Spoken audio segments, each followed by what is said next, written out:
just missed an awesome video. It was a great one, but it was 11 minutes long now, so I'll never be able to upload it. My laptop is where I cut videos, and it's in the shop for 3 weeks. Imagine that. But I got all these cool sticks. Excuse me, I'm going to take the sticks, I'm going to plant one end in the ground, I'm going to put a teacup on the other end. Hey, there, that's better. You're not supposed to look in the pores in my face. Those are private. Okay, let's head along. Should we listen to the news some more? Rates generally in the country are actually on the rise. And our business columnist Mike Holenka is here to talk about why that is happening and how you determine the appropriate savings rate for you and your family. Are you watching your spending more carefully these days? I know that I am, and apparently I'm not alone. According to a report from TD Economics, Canadians are saving more than we have in years, about 6 to 7% of total income. That's a huge difference from 18 months ago, back when the economy was booming.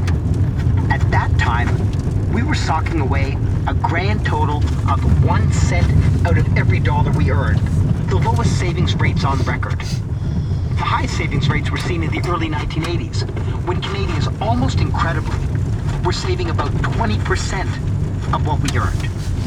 There are at least a couple of different theories to explain what makes people save I'm and how looking for much. cool sticks. One says that the most important factor is how much we think we'll be making in the future. There's certain logic to that point of view. If my current salary is $50,000, and I'm sure that I'll be making $60,000 next year, then why should I put off spending today? On the other hand, if I think that next year I could be earning less, then I'm likely to cut back on my expenditures. There's another explanation for why savings rates rise and fall over time, and that's interest rates. This theory argues that most people will save if they have a good reason, which means that they feel they're getting a good return for putting off consumption. Here's a hypothetical example. Imagine that I could guarantee a 25% return on your money over the next 12 months. Chances are that many of you would cut back your spending to the bone today because you'd have just so much more a year from now. Now, these two theories might explain the savings rate that has swung wildly from 20% to 1% and now to 7%. But it begs the more important question: what is the appropriate savings rate? And by that I mean, how much should you be putting away if you plan to retire like most folks? Our church says around the age of 10%. 65, and then you live for another 20 years after that. My gut tells me that for most people, that would be about 10% of their income, which means that 6 or 7% is a lot better than where we were, but not quite where we should be. I'm Mike Holenka.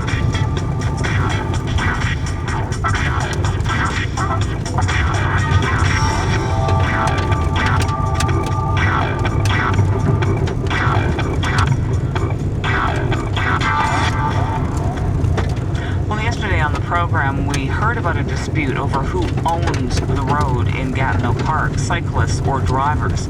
The NCC and the RCMP are going after cyclists who break the rules by ignoring stop signs, riding two abreast or more, and by riding in large groups.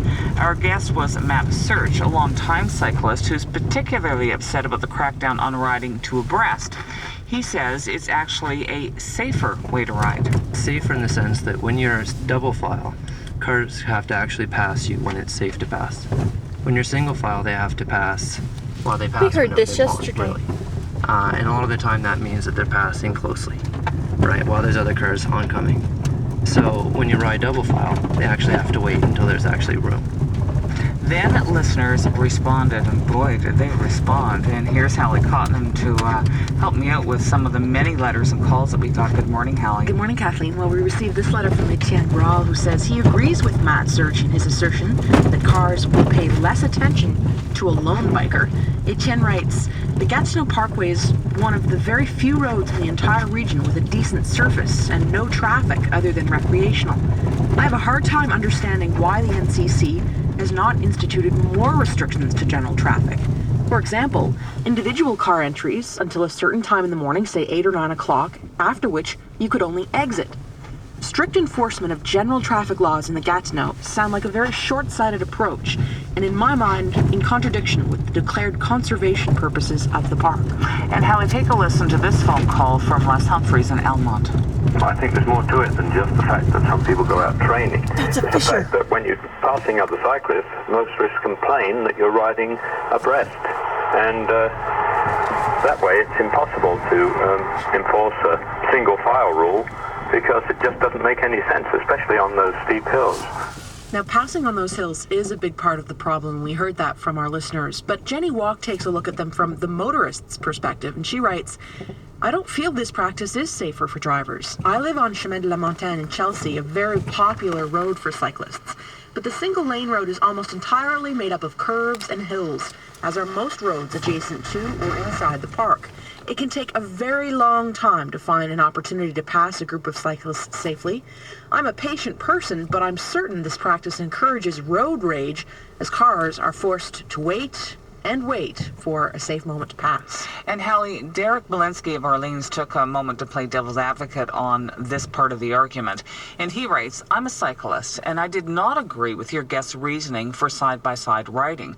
First of all, unless I can bike the speed limit, I do not expect cars to drive at my pace for my safety by not passing me. And second, there are cars that have still passed side-by-side cyclists, which is even more dangerous. And then Kathleen, Mike Leach called in with this comment. Cyclists typically outnumber cars at least 15 to 1. I think the park should be treated not like any other road in Quebec. It's a defined area and it's used by cyclists to ride in relative safety and tranquility. Did you see that fisher? And the RCMP. Could you see the fisher?